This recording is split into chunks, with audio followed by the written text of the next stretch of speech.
Welcome to Mainstream Live, Election 2020. Today we'll be discussing the August primary results, as well as Kansas legislative landscape and critical issues we should all consider when casting our ballots for the November general. I'm Michael Popa, Executive Director for the Mainstream Coalition, a Kansas nonpartisan nonprofit political advocacy organization. We've been around for about 25 years fighting for your dignity and the right to be free of partisan extremism. Find out more about Mainstream and how you can help make a difference in the November elections by visiting our volunteer page at mainstreamaction.org. Two bits of housekeeping before I introduce my guest today. We hope to take your questions, so please put them in the chat and we will get to them as time allows. And due to a scheduling conflict, we unfortunately don't have Kim as our ASL interpreter today, but we will caption this recording and post it to Facebook and YouTube within the next couple of days. So without further ado, today I am joined by a panel of experts, as I like to say, in all things Kansas politics. I'd like to welcome Kansas Senator John Skubal, District 11, Kansas Representative Jan Kessinger, District 20, and Kerry Gooch, Chief of Staff for Kansas Senate Democratic Leader Anthony Hensley, District 19. Gentlemen, thank you for joining us today. Good to be here. Thank you. Good to be here. Thank You're you. welcome. Excellent. And Senator Skubal, there you are. Thanks for being here. Thank you. Of course. So before we jump into discussion, could you each tell us a little bit about the district that you represent, maybe the geography, boundaries? Representative Kessinger, you're first on my screen, so would you mind going first? Happy to. I've got about half of John's Senate district. District 20, it runs from basically 99th Street south to 127th Metcalf to state line. So you've got Town Center, the former Sprint campus. I guess they're changing the name of that just to give people an idea as to where it is. What else? Oh, okay. No, that's great. Thank you. I thought maybe you were going to give us the new name of the Sprint campus. I don't know what the new name is, but they are going to rename it, which I find interesting. I don't think it's going to be T-Mobile campus. Right. Probably not. But they've got some grand plans to make it multi-use apartments, restaurants. They've got some urban living conversion going on there, not just institutional looking buildings to house 16,000 employees. Right. No, that'll be great to see. Perfect space for it. Yeah. Kerry, tell us a little bit about the Senate district that Senator Hensley's in, and that you help to, and that you're in as well, I guess. Yeah, like I said, my name is Kerry Gooch. I'm Chief of Staff for Senator Anthony Hensley. So I do not technically represent a district, but my boss, Senator Hensley, represents the 19th Senate District, which is pretty much kind of the southwestern part of the Shawnee County area. His district also goes through most of Osage County, then also gets a little bit of Douglas County as well. So it kind of picks up some of the Jefferson County townships and some other areas in that part of the state as well. Excellent, thank you. And Senator Skubal. Yeah, if you would think of Senate District 11, if you would go to state line from 95th Street out to about 165th, 167th Street, and then go west to Metcalf and square it down, and then along 135th Street corridor out to 151st Street, there's a section of that district that lies in that area. There's a lot of commercial space in there, but you do pick up some residential as you get down towards Flama, and it goes just about that far. So it's pretty much squared up for that, other than that district right there from 135th to 151st that goes to the west. Excellent, thank you so much. So first question I have, we know primaries were not what we expected. I don't think any of us here. What happened? And that's an open question. Whoever wants to jump in first. I have my ideas, but I want to hear from you. There was an awful lot of money spent to oust moderate or traditional Republicans, that's for sure. And, you know, when somebody spends $50,000 against a state representative candidate, and John, I don't know how much they spent against you, but it's got to be twice that. It's hard to combat. especially with distortions and, quite frankly, untruths, which of course now we see in the general election. That seems to be how elections are won these days, unfortunately. And I won't do it, and I know John didn't do it. I would echo, I'm sorry. Please. I would echo what Jan has said. A lot of money was spent attacking us on things that really, if you read through it, Jan and I raised taxes $1.2 billion by ourselves. 2/3 of the body in the House and 2/3 of the body in the Senate voted for that tax increase. And we're not even back to the 12 tax levels yet. But what they wanted to do is they wanted to purge anybody that stood in their way of going back to the Brownback days. And that, I think that anybody that studies history would look back and say was a disaster.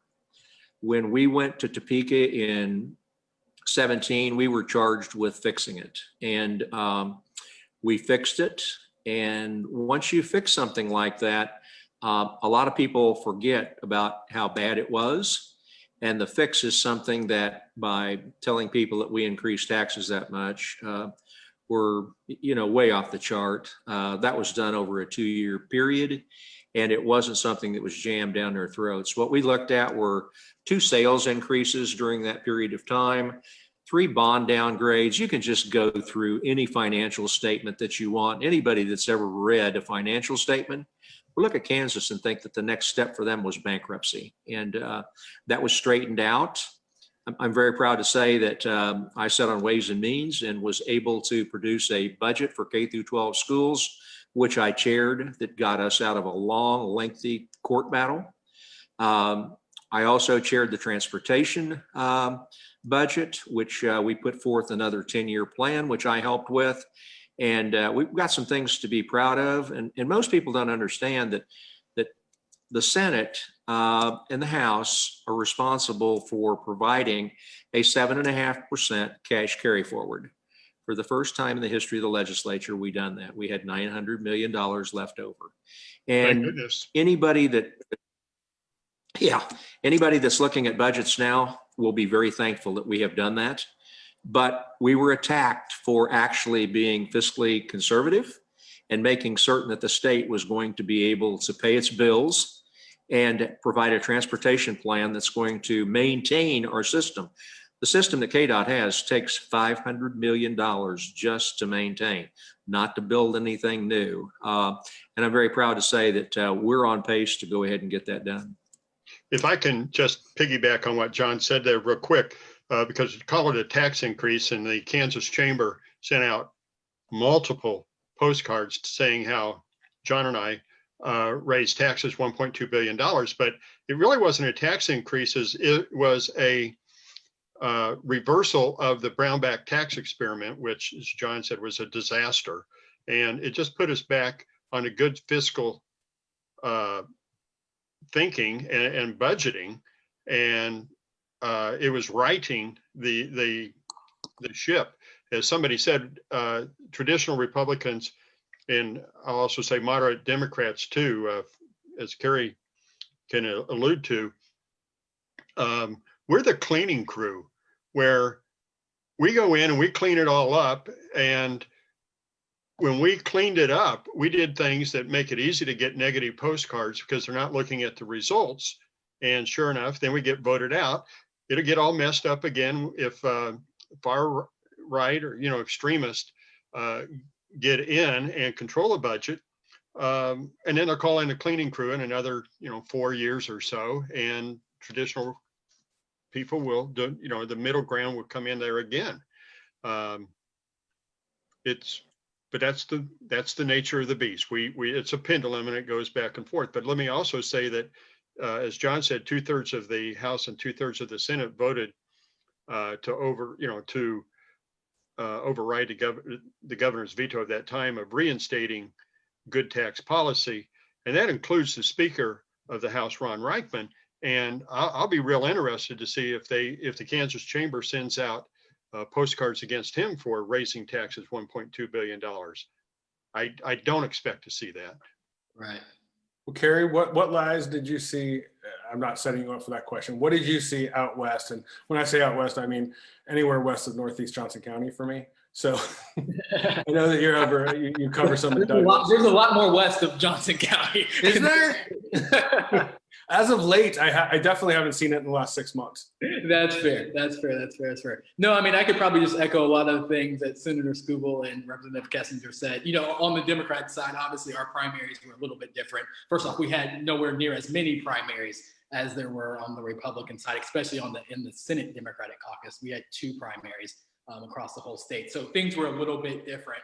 I will say, I guess, kind of less on the kind of negative side. One of the positives I think that we saw in this primary on the Democratic side was we saw really high turnout in our primaries. You know, usually we don't see very much action at all in Democratic primaries with people voting.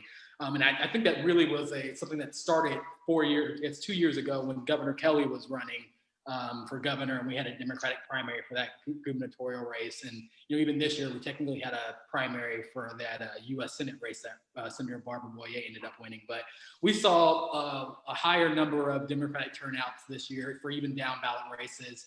And even on top of that, sawing a record amount of people voting early in the primaries too, which I think is good news for all Kansas, all the way around, not just Democrats or Republicans. But I think the more people that we get engaged in this democratic process, the better it's going to be for our state in general. Sure, Definitely. What specific? I mean, I know there was a lot of tax increase issues. What else? What else was thrown? What did you see thrown about in these in the Republican primaries? As you mentioned, Kerry, there wasn't much action in the Democratic primaries, but you still may have seen stuff. But I'll go to Kessinger and Skubal first. What else did you see getting thrown at you? Well, there's no question that abortion, the anti-abortion faction, was very strong. They had Students for Life out of Michigan made 4,000 phone calls against me, to say nothing about how much Kansans for Life spent. And it's a very it's a hot issue, and people are passionate about it one way or the other. And I will say that the pro-life people got out and voted and worked hard, and the middle ground, I think, failed to show up. Did the middle ground fail to show up? Oh, I'm sorry. I'm gonna let you finish. I don't know who was saying. That's me, Michael. No, but I was done. Oh, okay. I thought somebody asked what the middle ground was, or no, I was gonna say, did the middle ground not show up, or did we misread tea leaves in 2018? Kerry, I'll pose that to you. Yeah, I mean, I think that's a good question. And again, I'm no expert on Republican primary voters or what, kind of where that party is going. But I'll agree with what Representative Kessinger said. I definitely think that, the kind of extremist group definitely did a great job of motivating their base and turning them out. Right. I definitely think you saw some enthusiasm when it comes to the Kansans for Life and those types of groups of the world, and the Americans for Prosperity, and on all the, the alphabet soups of IE groups out there. I definitely think that they had, the energy and the passion, and they got their people out to vote. And so, again, I don't know if it was the middle of the road people didn't show up, or the other side was just so enthused that they showed up even larger than kind of the middle group. Or, if that middle group is kind of disappearing, that might be the other world of is, there probably used to be a lot larger group of moderate Republicans. And question is, are they not showing up, or are they becoming unaffiliated, or are they becoming Democrats, or, where are they going? And which I think is going to make it even tougher in the future for Republicans, probably in particular in primaries. Well, and if I can just piggyback on that a little bit, when you talk about getting the group fired up, and again, you see it on ads against Barbara Boyer today, where she voted against banning abortions after 21 weeks, and it shows, a fetus. Well, less than 1% of any abortion occurs after the first trimester, and it's not done for birth control. But when people think abortion, most people are thinking, oh, I'm pregnant, I'll abort the baby. Any abortion after 21 weeks is going to be for the safety of the mother or a medical reason. And Barbara's thinking, I'm sure, was that leave the doctoring to the doctors and leave the legislating to the legislators, because I'll speak for John and me, we would be bad doctors, so we probably shouldn't be telling them how to do their job. But if you cloak it under late-term abortions, I mean, what was it? John and I were accused of dismembering live babies. Yeah. That's ridiculous. But when people hear that, I mean, that's appalling. When I hear that, I say, oh, that is awful. I'm going to vote against that guy. And I said, oh, wait, that was me. And that's not where we stood at all. That I had the two votes that pro-life people did not like for me, the Kansans for Life. One was on bad medicine on a poster that and requiring a doctor to say that an abortion a chemical abortion, which is what most of them are now, taking a pill, can be reversed after the first pill and before the second pill. Well, that's bad medicine. Even the American Medical Association, that never gets involved in politics, has come out and said that's just not right. A study was done after we defeated that bill. I call it the poster bill.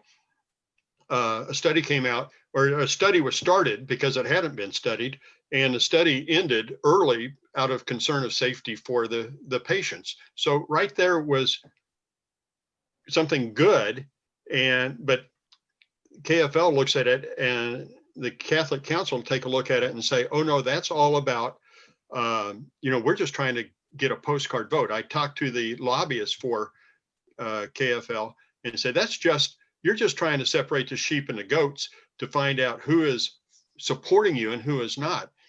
Then this year we voted down a proposed constitutional amendment to go on to the primary election. Well, there was the primary election is the wrong time to do it. And there was a bill introduced in the Fed and State Committee in the House to put it onto the general election, and the pro-life people did not want to allow that. And the reasons are obvious. So I'm sorry, it's just a lot of manipulating, and the KFL controls a lot of power. I had somebody tell me the other day that if I had switched my vote, they would have switched their vote the other way. We were on opposite sides. And if I had voted in favor of this constitutional amendment, that he would have voted against it. But so what we have is a lack of backbone. And I think the big thing is that where we were at with this vote on so-called abortion, it was not abortion. What we basically were voting on was when we were going to amend the Constitution of the state of Kansas. And that's not to be done in a primary, in my mind. That needs to be done in a general when we have more people voting. If you're going to amend this Constitution, it needs to be with as many voters as we can get. And I was not about to have that on the primary ballot, and made that very clear to all.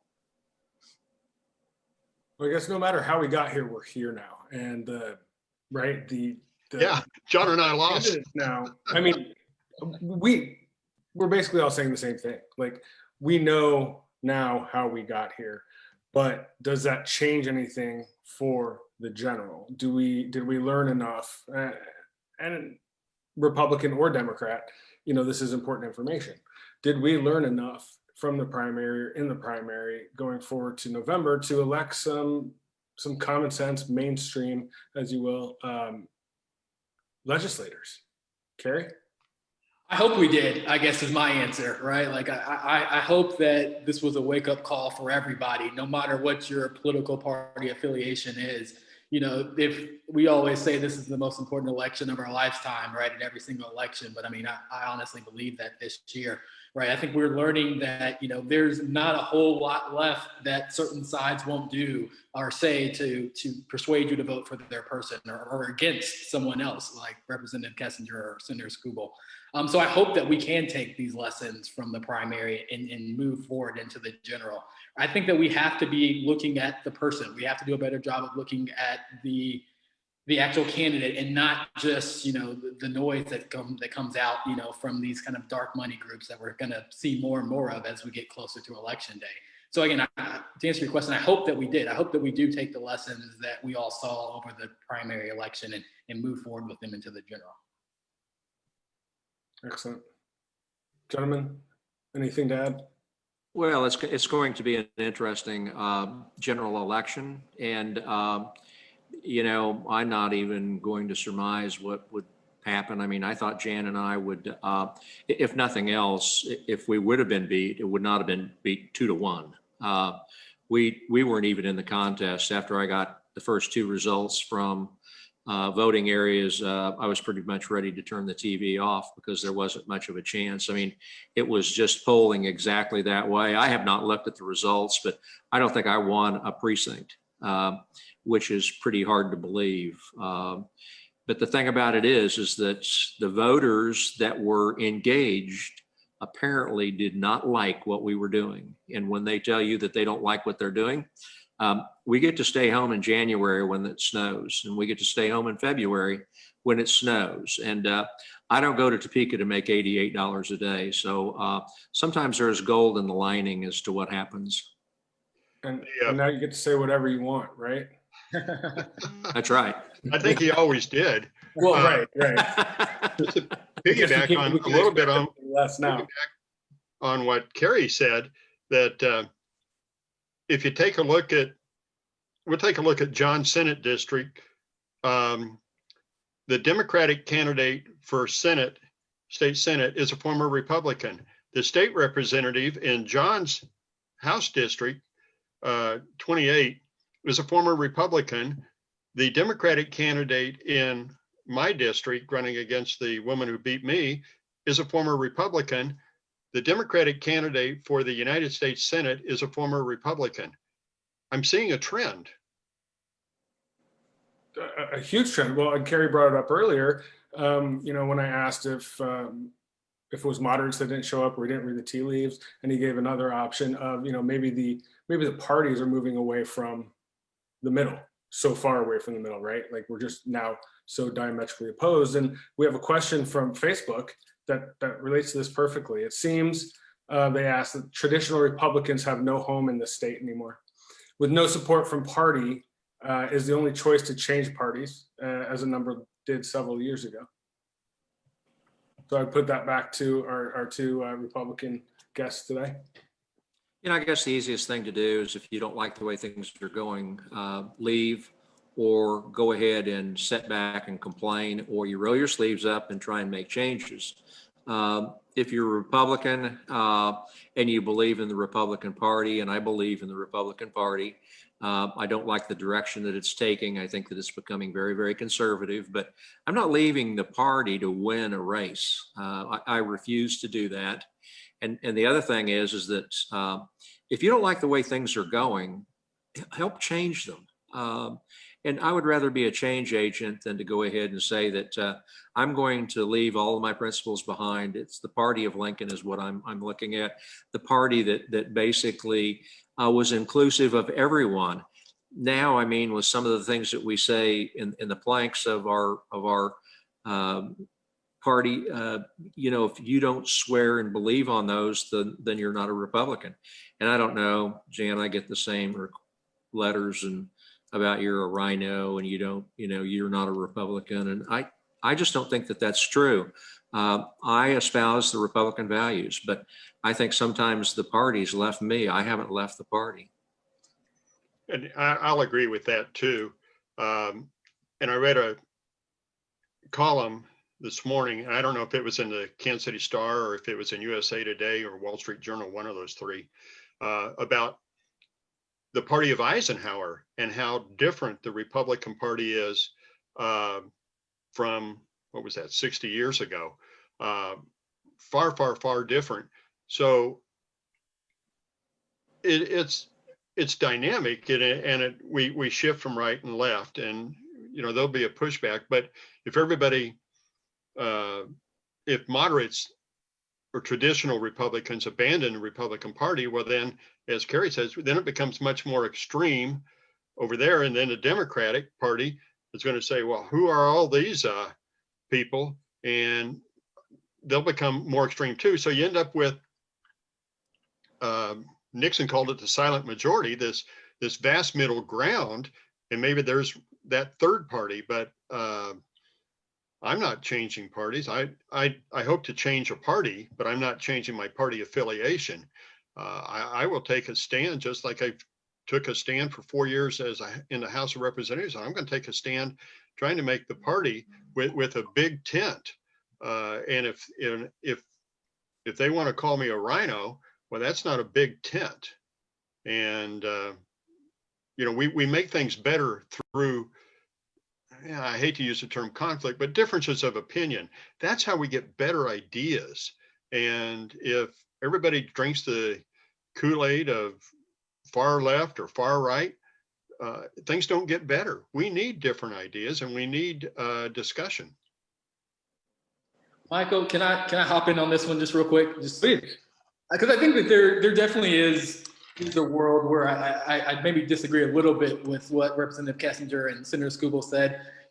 I have always been a Democrat my entire life, so I definitely won't pretend to know what it is like to be in the other party. But, I look at people like a Senator Boyer or a Senator Dinah Sykes or a former Representative Joy Costin or even a Stephanie Clayton, who did decide to kind of make that change and switch parties. And I think that all of them at one point really considered themselves really strong Republicans before making that switch. But I do think that we can all agree that, the reason why they made that switch wasn't necessarily because they just wanted to win an election or they thought that it would just be easier to be a Democrat. I think that they all would probably agree that the party that they joined when they registered to vote or when they became a Republican is no longer the party that is represented here in Kansas or probably even on the national level as well. I think when you start looking at not just here in Kansas, but what's happening all across the country in political parties, I definitely think that we can all agree that parties are shifting one way or the other. And so I think that, when I look at more of the people that have decided to change parties or move across the aisle, I definitely think that it's a lot deeper than just winning elections. I definitely think it's going back to a lot of their core values and principles and how the Republican Party might no longer represent those. And maybe they don't see a wave that's ever going to come back. Right, and I see both sides. I see wanting to get out and being able to, make change, but wanting to stay in and fight, and try to get your party back. And you've all pretty much said what mainstream stands for. I mean, we are about common sense, mainstream legislation that benefits all candidates. It does not happen in a vacuum. It does not happen with just one side. We need to work together. And if I'm misquoting anyone, please let me know. But we need to be able to work together, no matter what party you're from. Having said that, what's at stake? These candidates are so diametrically opposed. What's at stake in Kansas on November 3rd? Yeah. Well, I think what you're going to see. Go ahead, Senator. No, that's okay. I'm listening.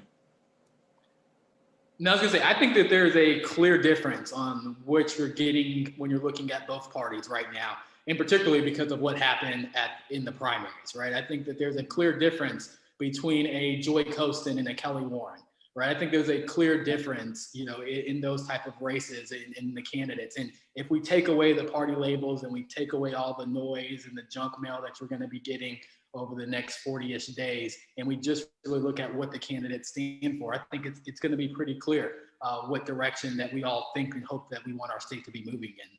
And so yeah, I think that there's a lot at stake. I think that there's some, the future of our state is in stake. We're going to have a really hard session come January 2021. There's going to be some really tough decisions that are going to have to be made by the people that we're electing this November in all chambers. And so I definitely think that if we can, as Kansans, again, take away the noise, take away the partisan, and really look at the candidates, I don't think it's going to be really hard for you to tell the difference between one candidate versus the other when it comes to their values and their beliefs on the direction that the state should be going.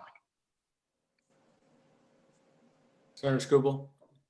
I think that the battle lines will be drawn over leadership, and leadership controls a lot. I don't know if any of you watched, I think that we had the votes to expand and go to Medicaid expansion, but we couldn't get it to the floor to vote on. And I think that a lot of things that happen for those reasons, and leadership basically controls that. If we would have had an opportunity, I think that we wouldn't be talking about Medicaid expansion. It would have been done. This was a true bipartisan bill that a number of us stood up there and said, this is the right thing to do. And yet we couldn't get it to the floor to vote. And so the control of the Senate and the House is going to condition as to what you're going to do. And of course, this is going to be dictated a lot by money. And I think that you're going to see some shortfalls that may be in 21 greater than we thought. But as Jan alluded, I mean, the $900 million is going to soften a little bit of that. But when we go to 22, this could be a real problem. And it's going to take some real negotiating to figure out what's going to be done up there. And let me tell you, it will not be fun. You're going to start looking at faces, I'm afraid. We're not going to just cut departments. We'll look at laying staff off. We'll look at doing things that no one wants to do. And unless things change on the business front, I think that we're going to see some real drastic shortfalls. You mentioned that it all came down to leadership, and right now, especially in the Senate, I mean, you can see a clear ultra-conservative faction is running the Senate. Really one person, but there's that majority, right? What Well, has and to be again, done I to think- break that super majority that the Senate currently holds? And again, I think that you've said it. I mean, elections matter, and people get what they elect.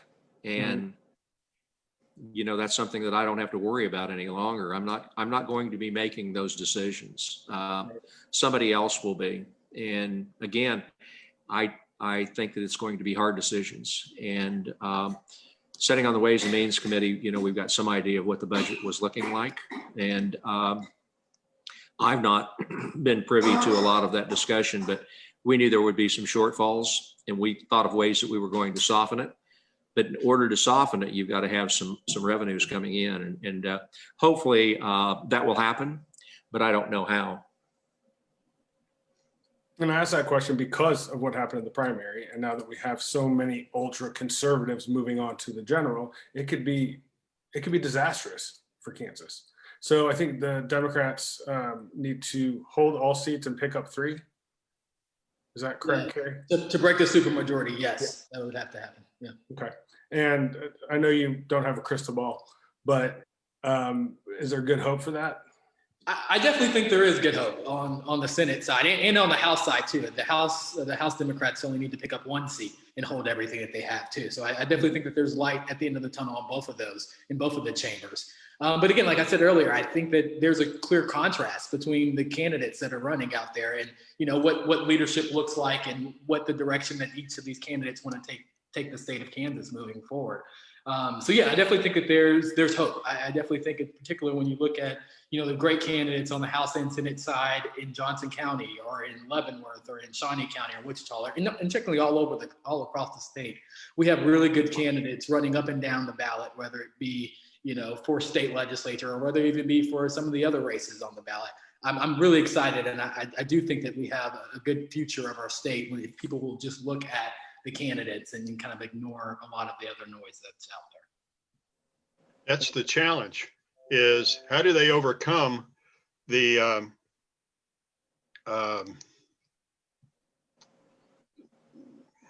disingenuous postcards that come out from both sides?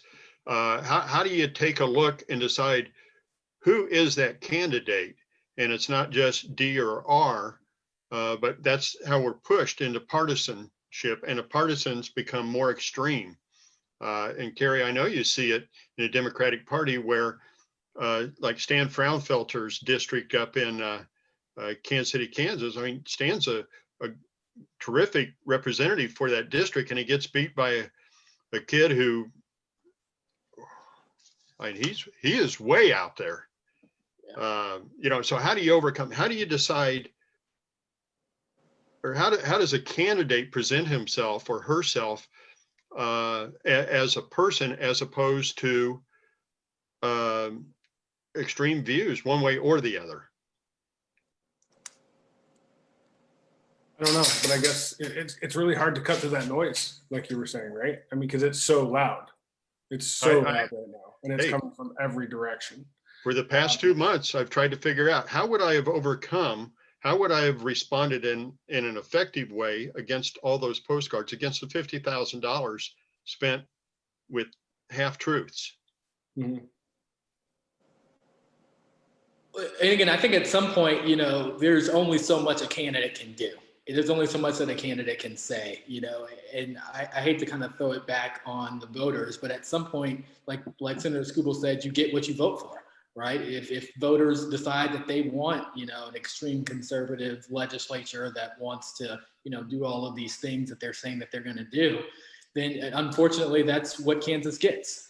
But again, I really have better hope and better faith in the Kansas voters. You know, I definitely think there's one set, obviously, of voters that, you know, that'll vote in the primary and that'll listen to that. But I think when you put Kansans together as a whole, you know, again, it was 2 years ago that Kansas stood up and elected Governor Kelly over Chris Kobach, right? So that type of stuff gives me faith and hope in the future of this state. That lets me know that Kansans can get past that. They can look more in depth than just kind of the mailers and the TV ads and all that type of stuff that's going to be out there over the next, you know, couple of weeks.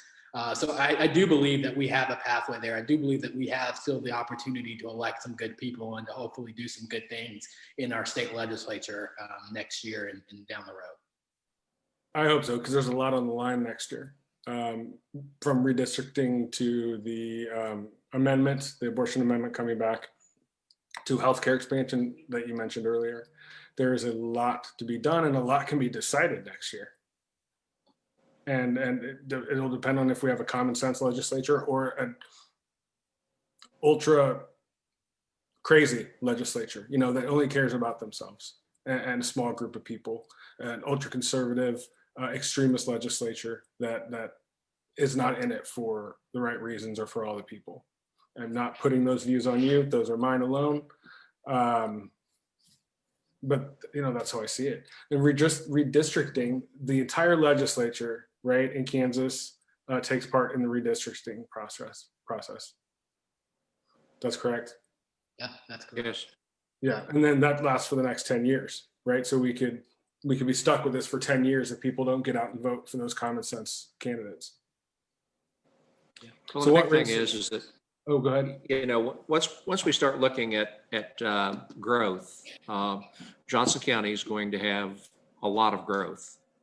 And I think that we missed a Senate seat last year that we should have had, or last reapportionment.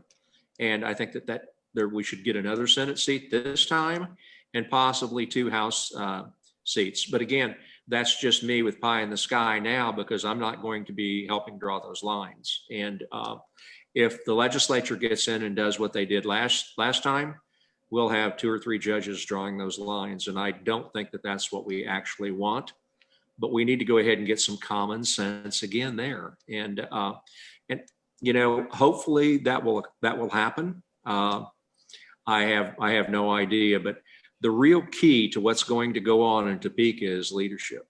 And that's what we really have to watch. Speaking of watching, what races are you guys watching in particular? I mean, sure, presidential race, Senate and federal, but on the more local races, state, counties. Well, I'm kind of watching the Chiefs and the Royals right now. Watching that race. I'm not watching a lot of political races, especially at those levels. I've pretty much disengaged from that. There will be some people that I will try and help, but it will be very few. Okay. And there will be more local people to where I've got a little more influence than what I've had. Excellent. Representative Kessinger. Well,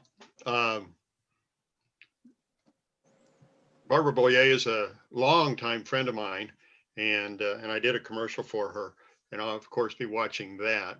I watch that commercial all the time, Jan. It's real good. Yeah. Can I have your autograph? You bet. I'll be signing those soon. Good. It takes 3 hours to get 30 seconds worth of film. I guess I'm not one take Jan, but where was I going? Oh yeah.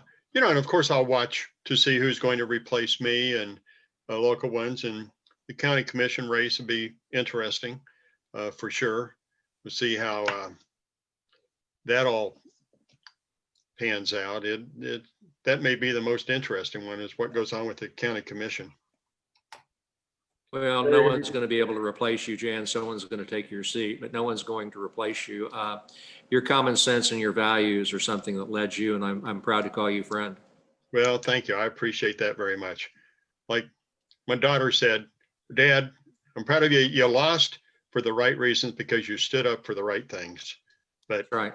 evidently not, according to the electorate. So, Right. Well, Well, people aren't that's perfect. one piece of the electorate represented. Right. That's not the entire electorate. Think about that. Yeah. Right. One piece of the electorate, people aren't perfect. They got fooled. This primary. I think the people were fooled by all the noise. so are you guys saying I should change parties so that I can win an election? Hey, I'm saying you should run again, no matter what party it is, so you can win an election. I'm saying you'd be more than welcome in the Democratic Party. I have a feeling. I know some people over there, and we get jackets too. So come on over. I'll get you on. Wait a minute. A jacket? Yeah. See. I never got a jacket. I mean, I wasn't at state level, but I know Kerry. Can I put in an order now? Yeah. Give me a call afterwards. Okay. Yeah. Perfect. What about you? What races are you watching? Yeah, I mean, and I wouldn't say necessarily races. It's just parts of the state, right? Obviously, like everybody else said, I'm a huge fan of Senator Boyer and wanting to do everything we can to hopefully send her to the U.S. Senate. But I mean, just all across the state. I mean, I'm really interested in this district attorney race that you guys have going over there in Johnson County. There's some really interesting county commission races that happening down in Cedric County as well. And so again, I'm watching. Obviously, I work for Senator Hensley, so doing everything we can to get him reelected as well. But I'm watching all the state legislative races. But again, I think it's even going past the state leg races and kind of looking at some of these other down ballot races, I guess, as you could call them, whether it be county commission or district attorney or whatever it be. I definitely think, again, those local races really start shaping the way that the rest of our state's going to look in the future, even outside of the Kansas legislature. Thank you. So I have another question here from the audience. So I think they're asking, how to vote. How do moderate Republicans vote this November in state house elections? The extreme Republican candidates are not for me.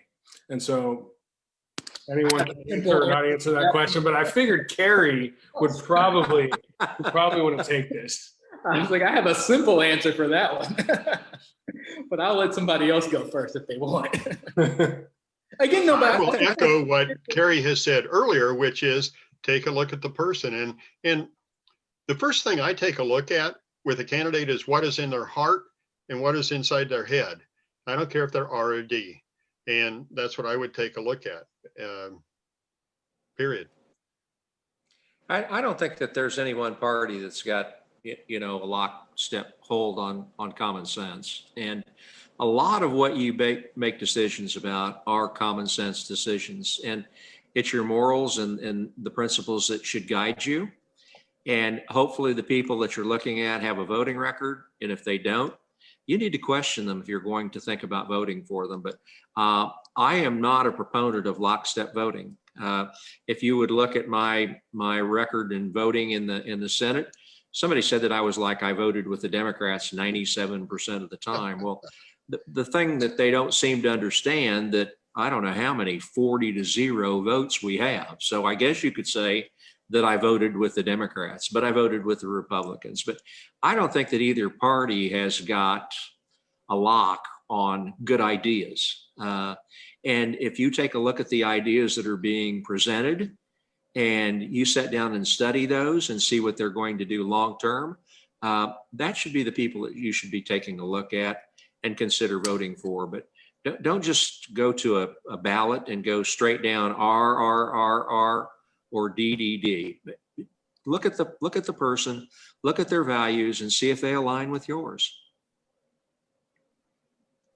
Kerry, did you actually want to say, I mean, we know what you're going to say, but did you actually want to answer that? I'll come out and say it. Yeah, I mean, obviously, again, I feel like I've said this multiple times now. I think that there's a clear contrast. And I don't think it's, I mean, honestly, I don't think it's political. I don't think it's partisan. I just think it's a clear difference Between the candidates that we have in this election. Again, you take the party labels off of them all day. And I think in a lot of these races that there is a very clear difference between one candidate versus the other. And so I think when you look internally at yourself and decide what issues matter the most to you this election and who you trust to be making those decisions for our state moving forward, I think it's going to be a really clear answer. And again, I think that we spend a lot of time, talking about political parties and, this party represents X, Y, and Z values, or this party represents A, B, and C values. When if you really start looking at the actual people instead of just the party labels, you'll find out really where you really should be. And I have a feeling for most people, hopefully it's going to be the Democratic Party and working with the Democratic candidates this cycle.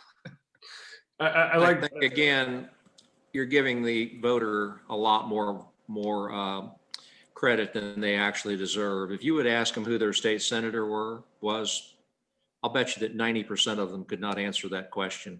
And if they ask what Jan Kessinger was, a Republican or a Democrat, I'll bet 90% of the electorate would have no idea. And again, it's our job as candidates to educate those people, but they have to have some kind of an open mind to be educated.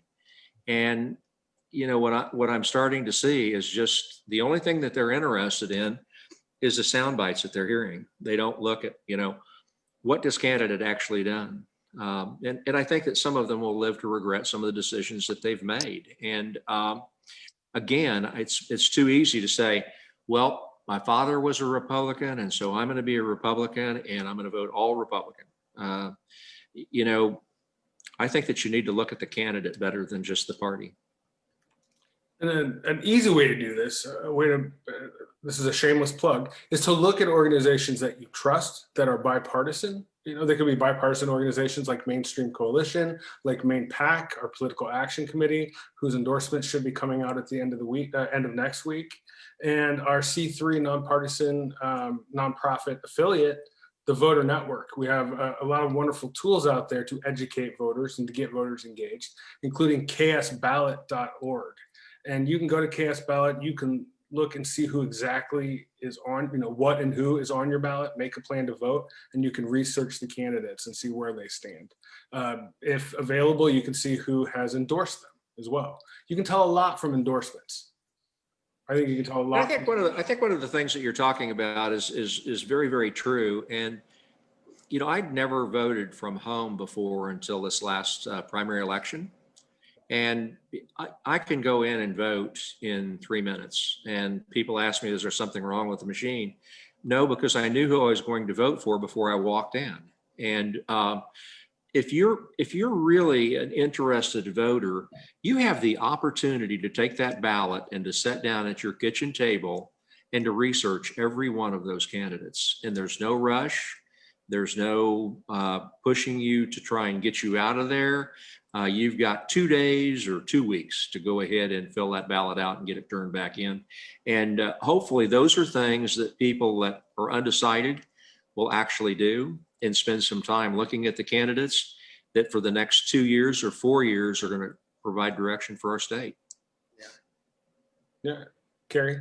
Yeah, I was going to add on top of that, I think the other big factor that we on all political sides of the aisle have to figure out how to do is just get more people engaged in the political process, right? Again, we talk about, the primary elections and, one group of people voted for one, voted one way. But if you think about, the total amount of people in the state of Kansas that even voted in that primary election, it's a really, really, really small percentage, right? Like even especially in the primary election. So I definitely think that, the job for all of us has to be, how do we get more people engaged in the political process, whether it be on the primary side or the general election side? There's definitely a small group of people making a large decision for the state of Kansas. And the more people that get involved in the process, I think the better our state's going to be in the long run. Yeah. Well, Kerry, that's a great question, is how do you get people involved? You talked about, and you pointed out, I was amazed at how many Democrats voted in a primary in Johnson County. And they basically had nobody to vote for, Yeah. but they got involved. So how did the Democratic Party make that happen?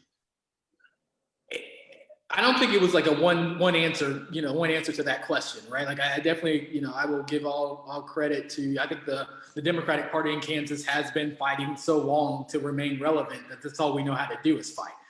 For so long, we didn't have a member of Congress, or we didn't have a governor, or we were in the super minority. So, I mean, this is being kind of in this kind of fighting stance is kind of all we know how to do as Kansas Democrats. And I think it's a long-term process, right? I'm not happy where we are right now as a Democratic Party in our voter turnout. We are always striving for that to be better, but it's coming our way, right? I think, and I won't ignore the big factor of what's going on the national level is also, I think, energizing people in Johnson County and all across Kansas, truthfully, to get more involved in politics. So I definitely think there's lots of different factors, but I think the biggest is, we've been working at this for a very, very long time, and we're finally starting to see a little bit of that paying off, but we still have a long ways to go.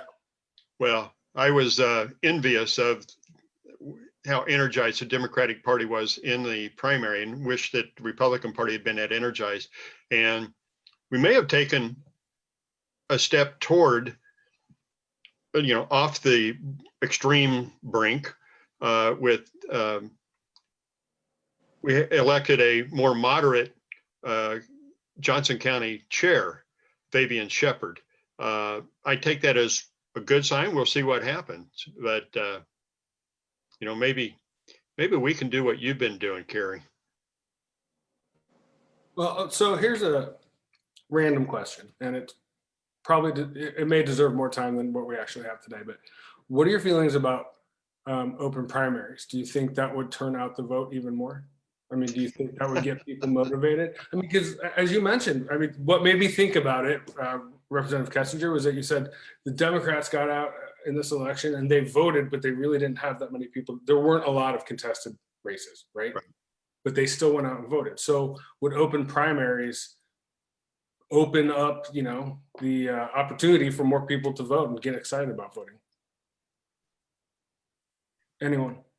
Well, I know that John and I would have gotten a lot more votes because at our town halls, people would come up and say, well, I changed from Republican to Democratic. I couldn't be a Republican anymore.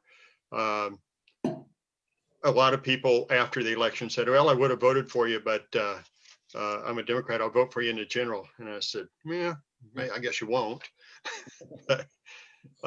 It's an interesting idea, but I'm not sure.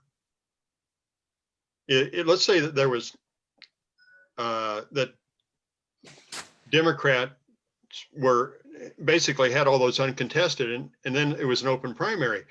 Is it right for the Republican nominee to be, to have an influx of Democratic votes?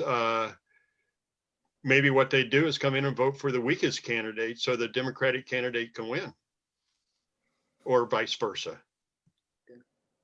Michael, and I watched 2 years ago when mainstream made such a push to vote. You had 10 or 20 kids out on the street. They were not campaigning for Jan or for John. They were campaigning to get people to actually vote. And they didn't say vote Democratic, vote Republican. They just asked people to vote. And, it kind of disillusions you when you run for an office. And I spent 10 years on the Overland Park City Council. And, if we got an 8% turnout for the general, we thought we were really doing something. We just, and probably I affected the people's lives in Overland Park more when I sat on the Overland Park City Council than I ever did in 4 years in Topeka. Those elections are very important. When you leave your house, you leave on a city street. And let me tell you what, it's nonpartisan, and a pothole's not red, it's not blue, it's not green. It's just a pothole and it needs to be fixed. And that's what local government does. And yet we don't get turnouts for those elections. And now we've made them even harder by throwing them into the races, with 4-year elections. And they kind of get lost with a lot of this. But, I look at our city councils and I know how much they get paid, and I know what their jobs are like today. I mean, this is really, really tough to be a local mayor or a local city council person. But all of these races affect people, and I don't think that they really understand that. They get mad, but whether they vote or not, I have no idea. But I'd like to see everybody vote that potentially could vote, rather than have a vote of 10%. It makes you wonder why we even hold the elections. But again, I take my hat off to Mainstream Coalition for trying to change that and to get out and at least make people understand that there's a vote that's coming up and that we need people to get out and actually participate. Thank you very much. And we're continuing that work, especially through the Voter Network, our C3, with Voter to Voter, which is a peer-to-peer organizing project, just to get people educated and get out to vote, turn out, get your mail ballot. We're pushing mail ballots right now and getting your mail ballot in. And I think right now, we are talking with over 12,000 voters. Our ambassadors, our volunteers, we're talking to over 12,000 voters in the metro and across Kansas. And so we're really trying to make a difference and get people, quote unquote, out to the polls, because it is so important. Good. And I don't think people understand the impact that local elected officials have on their everyday lives. Yeah. Well, I take my hat off to you for doing that. No, well, thank you. And you know what? And I take my hat off to the three of you. Thank you for being here today very much. Representative Kessinger, Senator Skubal, thank you for your leadership in the legislature. It will be missed. And I hope that we can come back from that in your districts. I really do, but it will be missed. And Kerry, of course, we are thankful for your work and for Senator Hensley's leadership in the Senate. Any parting words before I knock you all off the Zoom? One thing I would like to say, it was rather refreshing sitting in the Senate, and there's a lot of conversation that you let go in one ear and turn and goes out the other ear. But I will say one thing: when Senator Hensley spoke, I would take my chair and directly turn it to listen to him. With somebody of over 40 years of experience, what he had to say was important to me, and I learned an awful lot listening rather than talking. And I'll say this: I'm fairly new to working in the Kansas legislature. I've only been here. I've only been working for the legislature for 2 cycles now, or 2 sessions, and I'll say this, no question, some of my fondest memories and some of my favorite memories for the 2 years I've been here are not, Democrats winning a fight on the floor or, something like that. It's really been watching legislators get together and work together. I mean, it is shocking, even sometimes at 9, 10, 11 o'clock at night, you can see a couple of legislators sometimes huddling up together, working out a deal. And that's to me, why we're here. That's why we send people to Topeka. And that's when what you're doing is the right thing to do. And what we're fighting for is good. But again, I also want to say thank you to Representative Kessinger and Senator Skubal. Thank you guys for your service. No matter what your party affiliation is, to come up to Topeka and spend the time that it takes just to be here on a daily basis, during session and being away from your home and your family, that's a commitment that not everybody can do. So thank you guys for what you all have done in your service to our state. Thank you. I guess my parting word would be for the voters: study the candidates, and when you get something in the post in a mailbox, take a look at it and then dig for the truth behind it. In journalism school, I was taught, if your mother says she loves you, check it out. And that's the same thing. If the Americans for Prosperity say you've raised taxes, that John Skubal raised taxes $1.2 billion, check it out. Find out what the truth is on either side. Even if it's a good thing about your candidate, check it out and find out what is the truth behind it. Oh, my mom never said she loved me. Well, she did. I checked it out for you too. Did you check it out for me? All right, thanks. All right, gentlemen, thank you again for being here today. I really appreciate your time. Have a wonderful. Thanks for having us. Michael, thank you very much. Well, thank you, Mike. Bye, Kerry. My pleasure. All right, and thank you one more time to everyone for joining the conversation. We are only 47 days away from the most critical election of our lifetimes. Please visit our volunteer page at mainstreamaction.org to help make a difference this November. And if you have questions related to voting or want to find out about the specific candidates on your ballot, as I mentioned before, please visit our C3 affiliate site, and that is thevoternetwork.org. It's a one-stop shop for all your Kansas voting needs. And make sure to also check out our Facebook page for upcoming virtual events. I hope you can join us at the Johnson County District Attorney Candidate Forum next Tuesday, that's September 20th, co-hosted by the League of Women Voters, Mainstream Coalition, Advocacy and Awareness Group of Johnson County, ACLU of Kansas, Johnson County Latina Leadership Network, and the Northeast Johnson County Chamber of Commerce. Until next time, please stay safe and remember to do more than vote with Mainstream in 2020.